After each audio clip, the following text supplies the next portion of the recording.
Kasus dugaan tindak pidana korupsi pengadaan laptop berbasis Chromebook di Kemendikbudristek era Nadiem Makarim masih dalam proses pemeriksaan saksi.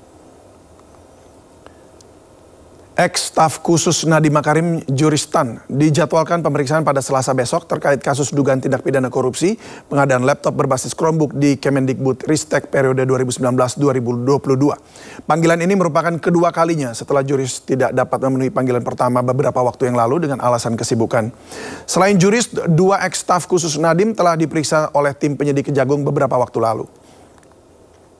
Nah, beberapa waktu yang lalu kami sudah sampaikan bahwa terkait dengan saudari JT melalui kuasanya sudah menyampaikan penundaan pemeriksaan sebagai saksi yang ditujukan kepada penyidik ya. Dan di dalam surat penundaan dimaksud disampaikan bahwa yang bersangkutan akan memenuhi panggilan penyidik pada esok hari ya, Selasa 17 Juni 2025 ya. Tentu pemeriksaan juga akan dimulai sejak pagi pukul 9 dan hingga kini penyidik masih optimis yang bersangkutan akan hadir karena belum ada pemberitahuan penundaan ya. Jadi sesuai dengan surat yang sudah diterima penyidik, tentu kita menjadwal untuk dilakukan pemeriksaan pada esok hari Selasa ya, esok pagi.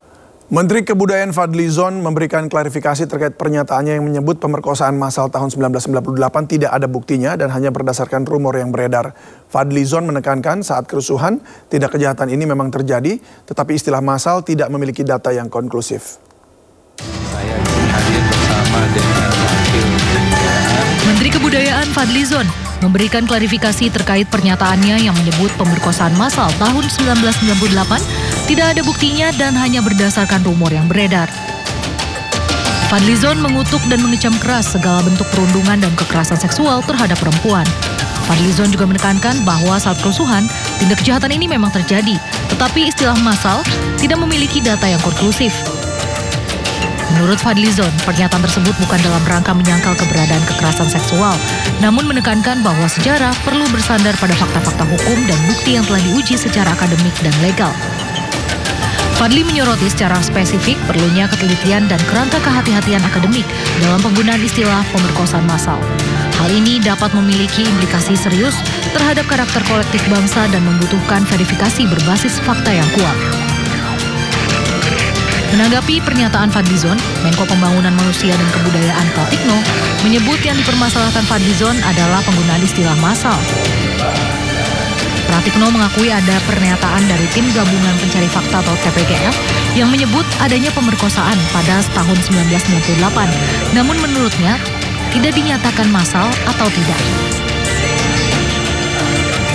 Ya, Pak Fadlizon sudah menjelaskan tentang penggunaan terminologi massal itu yang beliau Jadi kan perbedaannya apakah kan beliau sudah menjelaskan ya, saya tidak perlu menjelaskan ulang, itu bisa ada di media juga bahwa memang ada dari TPGF itu yang menyatakan itu ada perkosaan, tapi kan yang disampaikan oleh Pak Menteri Kebudayaan kan masalah massal atau tidak massal, itu aja.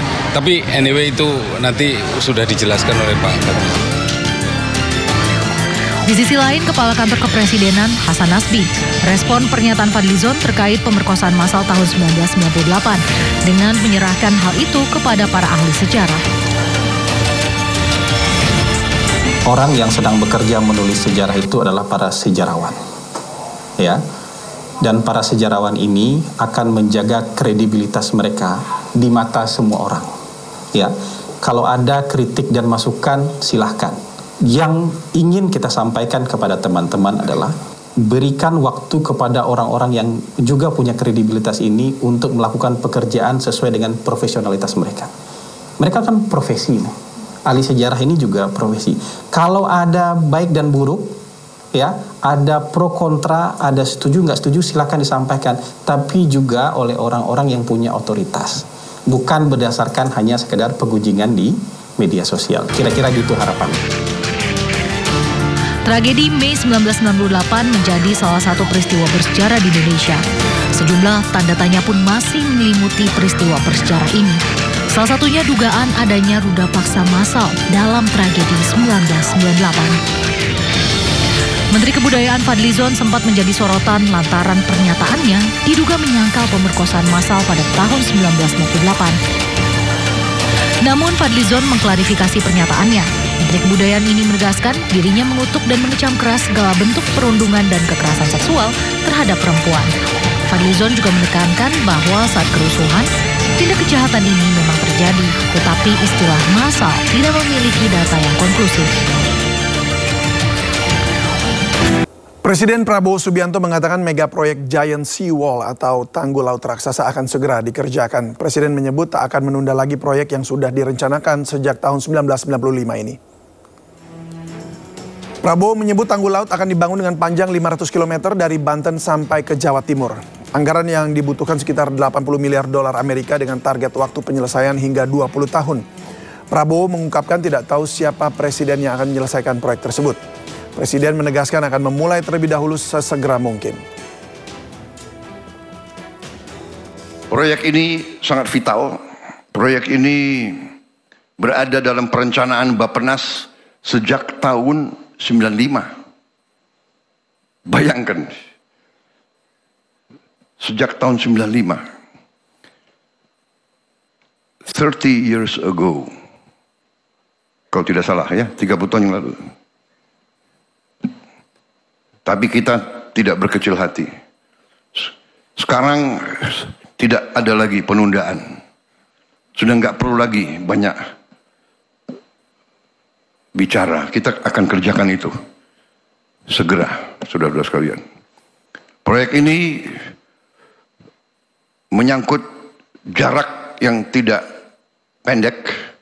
Kalau tidak salah sekitar 500 km. Dari Banten sampai ke Jawa Timur, ke Gresik, 500 km, dan perkiraan biaya yang dibutuhkan 80 miliar dolar. Di sisi lain, Gubernur Jakarta Pramono Anung mengatakan pihaknya akan berkonsentrasi terhadap jatah Pemprov Jakarta dalam pembangunan Giant Sea Wall, yakni 19 km yang sebelumnya 12 km. Sementara sisanya akan menjadi tanggung jawab pemerintah pusat.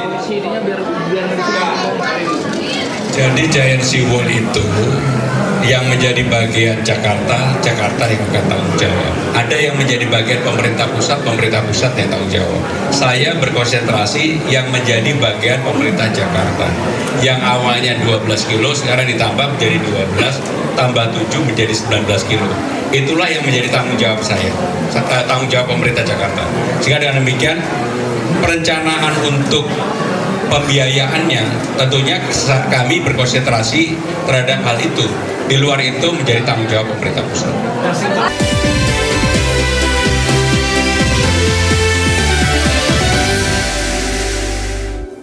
Kasus dugaan tindak pidana korupsi pengadaan laptop berbasis Chromebook di Kemendikbudristek era Nadiem Makarim masih dalam proses pemeriksaan saksi.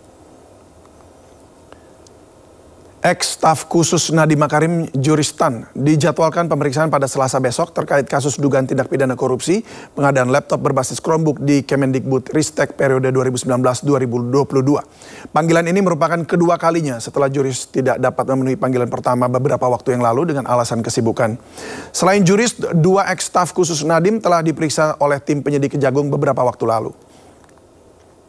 Nah, beberapa waktu yang lalu kami sudah sampaikan bahwa terkait dengan saudari JT, melalui kuasanya sudah menyampaikan penundaan pemeriksaan sebagai saksi yang ditujukan kepada penyidik ya. Dan di dalam surat penundaan dimaksud disampaikan bahwa yang bersangkutan akan memenuhi panggilan penyidik pada esok hari ya, Selasa 17 Juni 2025 ya. Tentu pemeriksaan juga akan dimulai sejak pagi pukul 9 dan hingga kini penyidik masih optimis yang bersangkutan akan hadir karena belum ada pemberitahuan penundaan ya. Jadi sesuai dengan surat yang sudah diterima penyidik, tentu kita menjadwal untuk dilakukan pemeriksaan pada esok hari Selasa ya, esok pagi.